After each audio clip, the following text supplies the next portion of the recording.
Programme में एक दफा फिर खुशामदीद और अब चलते हैं बैनुल अक़वामी खबर की जानिब।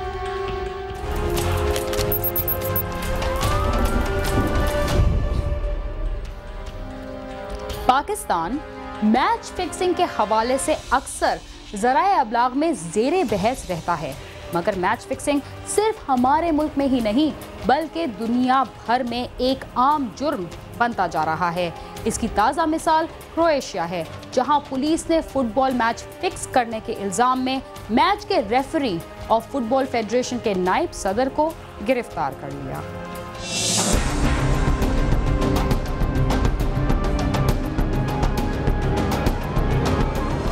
क्रोएशियन इन्वेस्टिगेटिंग जज ने मैच फिक्सिंग के इल्जाम में गिरफ्तार 2 फुटबॉल ऑफिशियल्स को रिमांड पर पुलिस के हवाले कर दिया है। क्रोएशियन फुटबॉल फेडरेशन के वाइस प्रेसिडेंट और साबका रेफरी जेल्को सिरिच और रेफरी कमीशन के सदर स्टेपान येडोविच को चंद रोज कबल हिरासत में लिया गया था।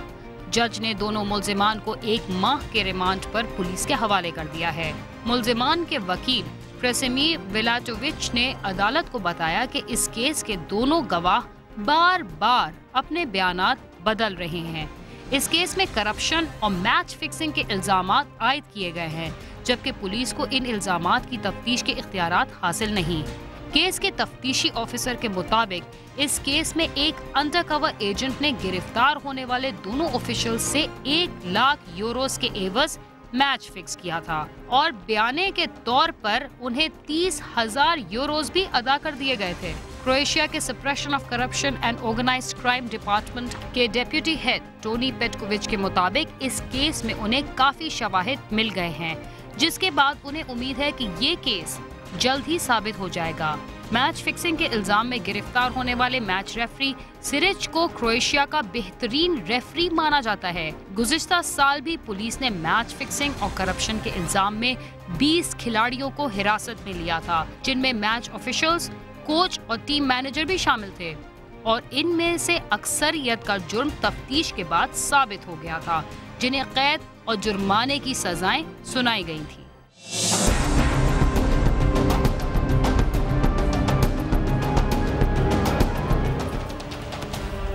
मुल्क भर में कई अफराद नस्ल दर नस्ल चलने वाली दुश्मनियों का ईंधन बन जाते हैं। जिद और हठहर्मी पर आमादा जब कोई भी फरीक मिल बैठकर सुलह सफाई करने पर आमादा नहीं होता तो तबाही उनका मुकद्दर बन जाती है। कसूर में भी कत्ल के मुकदमे में नामजद मुलजिम को जमानत पर रिहाई के बाद मकतूल के भाई ने मौत के घाट उतार दिया।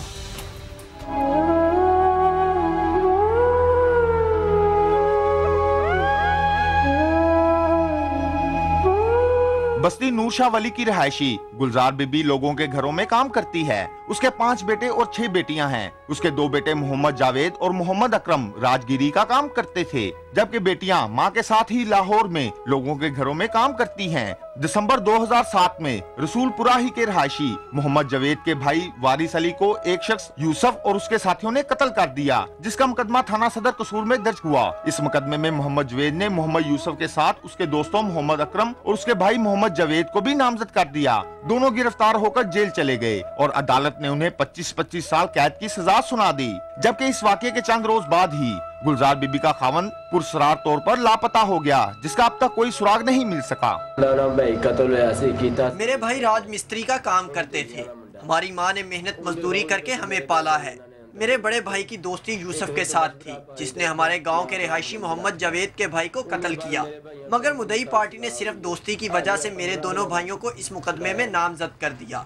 मेरे दोनों भाई गिरफ्तार होकर जेल चले गए, जिन्हें अदालत ने 25-25 साल की सजा सुना दी है। बेटों के जेल चले जाने और खावन के लापता होने पर गुलजार बीबी अपनी रिहाइश रसूलपुरा से तब्दील करके बस्ती नूरशाह वली आ गई और आला अदालत में अपने बेटों की रिहाई के लिए अपील दायर कर दी। चंद रोज कबल मोहम्मद अकरम जमानत पर रहा हो गया। वो अपने भाई मोहम्मद असलम और एक दोस्त जहांगीर के साथ अपने नाना के घर कोट अलीगढ़ मिलने गया, जहां से वापसी पर जब वो थाना बी डिवीजन के इलाके चौक शहीदा पहुंचे तो चाय पीने के लिए एक होटल पर रुक गए। इसी दौरान इतला पाकर मोहम्मद जावेद अपने साथियों के हमरा वहां आ गया और अपने भाई के कत्ल का बदला लेने के लिए मोहम्मद अकरम और उसके दोस्त जहांगीर पर फायरिंग कर दी और फरार हो गया। मोहम्मद अकरम मौके पर ही दम तोड़ गया, जबकि जहांगीर को अस्पताल में तिब्बी इमदाद दी जा रही है। बेटियां यतीमनियां कीतियां ना, मेरा पुत्र भी ले लिया ने। हम गरीब लोग हैं, हम किसी का मुकाबला नहीं कर सकते। मेरे भाइयों को मुकदमे में मुलव्वस किया गया। हम डर के मारे वो गांव छोड़कर दूसरे गांव में चले गए। मेरे बाप को भी जालिमों ने मार दिया, उसका कुछ पता नहीं चला। मेरा भाई मोहम्मद अकरम जमानत पर रिहा होकर आया था। हमने उसे गांव में ना रखा, ये सोचा कि मुल्ज़म उसे कोई नुकसान ना पहुंचाए। वो हमें मिलने आया और फिर चाय पीने के लिए होटल पर चला गया, जहां जालिमों ने उसे मार डाला। हमें इंसाफ चाहिए, मुल्ज़मों को सजाए मौत दी जाए। मैं भाई के साथ चाय पीने के लिए होटल पर गया था। साथ भाई का दोस्त जहांगीरा था। मुल्ज़िम 125 मोटरसाइकिल पर आए। उन्होंने फायरिंग करके भाई को कत्ल कर दिया और जहांगीरे को जख्मी कर दिया, जिसके बाद वो बड़के मारते हुए वहां से चले गए। पुलिस भी मौके पर आ गई। मुल्ज़िम इंतहाई बाअसर हैं। हुकूमत मुल्ज़िमों के खिलाफ कार्रवाई करे और हमें इंसाफ दिलाए।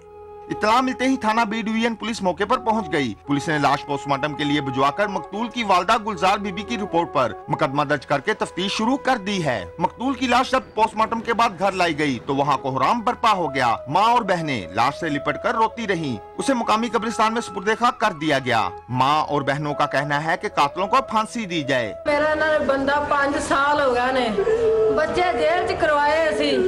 मेरे 2 जवान बेटे जेल चले गए। खाविंद को मुल्जिमों ने मारकर ईंटों के भट्टे में जला दिया। उसकी तो हड्डियां भी नहीं मिली। मैं लोगों के घरों में काम करती हूँ। मेरा बेटा 5 साल जेल में गुजार कर आया। जालिमों ने उसे कत्ल कर दिया। मेरी 6 बेटियां हैं, कमाने वाला कोई नहीं। लोगों के घरों में काम करती हूँ। अब कहाँ जाऊँ और किस से इंसाफ मांगूं? अगर मुझे इंसाफ ना मिला तो बेटों को साथ लेकर मर जाऊंगी। हुकूमत इसकी जिम्मेदार होगी। हुकूमत मुझे इंसाफ दिलाए। मकतूल के वर्सा ने चीफ जस्टिस ऑफ पाकिस्तान और वजीर आला पंजाब से अपील की है कि मुल्जिमों को फौरी गिरफ्तार कराकर कैफरे करदार तक पहुंचाया जाए। साथी रिपोर्टर महमूद शफीक के साथ आमिर शहजाद, समा, कसूर।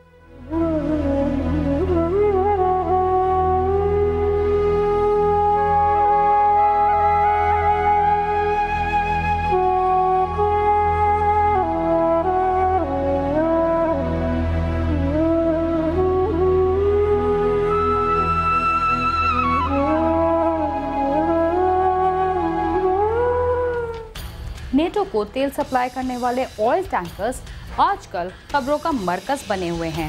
क्वेटा में भी नामालूम मुसल्लह अफराद ने निजी टर्मिनल में खड़े नेटो के ऑयल टैंकर्स और कंटेनर्स पर हमला कर दिया, जिससे 30 से ज्यादा कंटेनर्स और ऑयल टैंकर्स तबाह हो गए।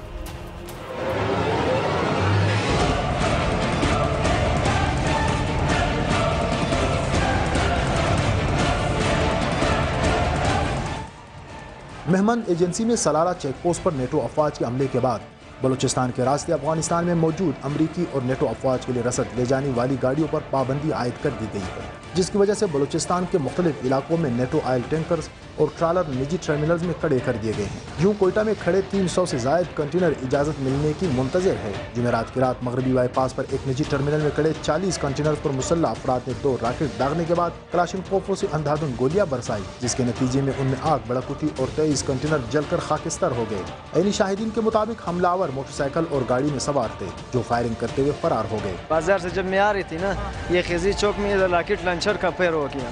जब इसका पैर हो गया फिर जो है आग लग गया। आग लगाने से फिर सारा टैंकर जल गया।